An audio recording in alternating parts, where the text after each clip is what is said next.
सुनाते हैं तंबाकू का जन्म कैसे हुआ। ये भौमासुर जो था, ये अदिति मैया, अदिति किसका नाम है? अदिति है देवताओं की माता का नाम।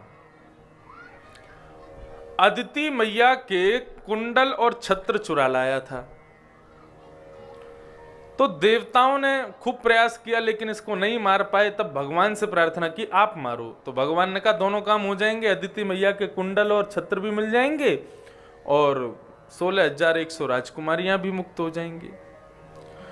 तो जैसे ही कुंडल और छत्र भगवान ने लिए तो वो कुंडल और छत्र साधारण नहीं थे। छत्र काय का था? बोलते हैं जल का छत्र था उनका। वो निरंतर छत्र के रूप में रहता था लेकिन था वो जल, पानी था। और कुंडल भी ऐसे विलक्षण कि कोई देख ले तो उस पर मोहित हो जाए।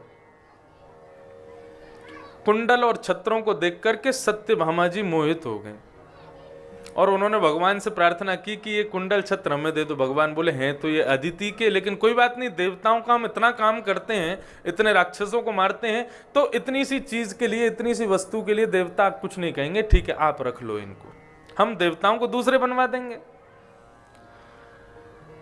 देवताओं ने आकर के भगवान को प्रणाम किया, बोले प्रभु आपने भौमासुर को मार दिया, बड़ी कृपा की, लेकिन हमारी मां के कुंडल और छत्र। भगवान बोले देखो हम तुम्हारा इतना काम करते हैं, हम तुम्हें दूसरा बनवा देंगे, लेकिन वो सत्यभामा जी को पसंद आ गए, हमने उनको दे दिए। तो इस बात से देवता नाराज हो गए। बोले आप ऐसा कैसे कर सकते हैं? हमारी मां के कुंडल और छत्र आप कैसे किसी को दे सकते हैं? भगवान बोले अरे अब चलो कोई बात नहीं, हम तुम्हें दूसरे बनवा के दे देंगे। देवता बोले वही चाहिए हमको। भगवान को भी थोड़ी सी जिद लगी, भगवान बोले हम वही नहीं देंगे। देवता बोले तो फिर ठीक है, या तो हमें राजी राजी कुंडल और छत्र दे दीजिए, नहीं तो हम 33 करोड़ देवता आपसे युद्ध करेंगे, भगवान से युद्ध। भगवान बोले अच्छा तो आप लोग हमसे युद्ध करोगे? भगवान सब देवता बोले हाँ हम युद्ध करेंगे आपसे।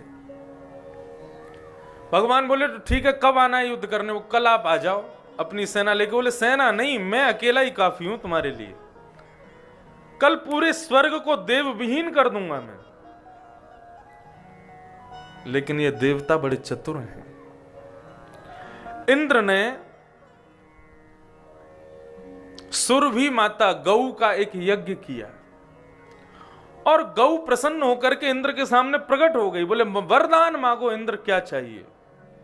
बोले वरदान केवल इतना चाहिए, जब भी तुमसे सहायता मांगी जाए तब प्रकट हो जाना। तो गौ बोली ठीक है, जब कहोगे तब आ जाऊंगी।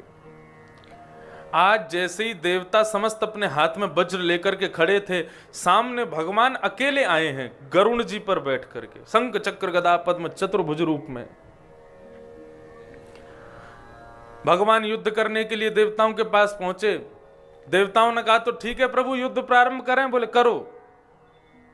इतने में ही इंद्र ने आंख बंद करके सुरभि का स्मरण किया और सुरभि का स्मरण करते सुरभि प्रकट हो गई। बोले कि हे सुरभि मैया, हम 33 करोड़ देवताओं की नारायण से रक्षा करो।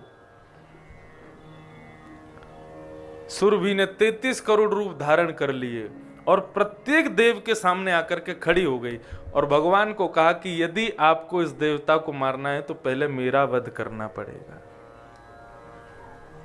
और भगवान ऐसा कभी नहीं कर सकते। भगवान सोच में पड़ गए क्या करें।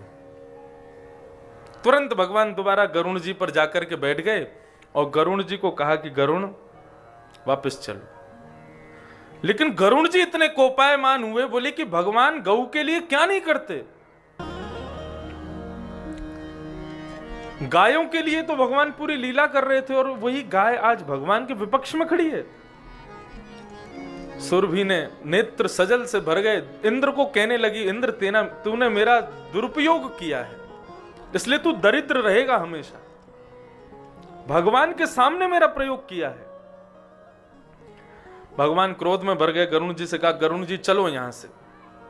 लेकिन गरुण जी को क्रोध आने लगा, गायों को सुनाने लगे तुम्हारे लिए भगवान ने क्या नहीं किया, आज तुम भगवान के विपक्ष में खड़ी हो।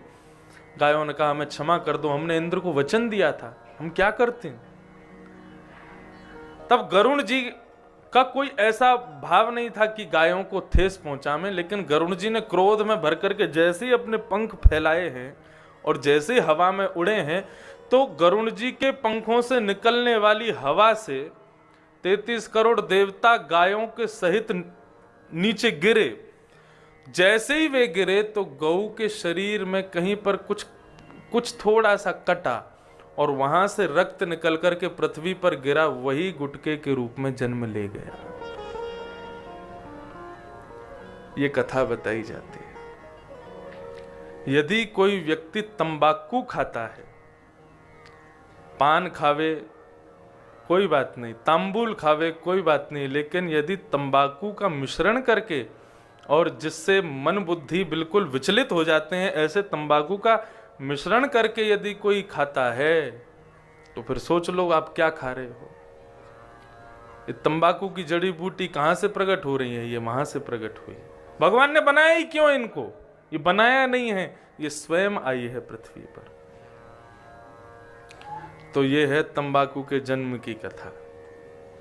इसलिए हमारे यहाँ पानम, पहले दिन ही मैंने कथा में बताया था कि द्यूतम पानम, पानम यानी कि दूसरे भाव में जो पानम कहा जाता है, उसमें मदिरा पान और तंबाकू सेवन ये सब आते हैं। इनमें कलयुग का निवास है, इनके लिए घोर पाप बताया है भगवान ने।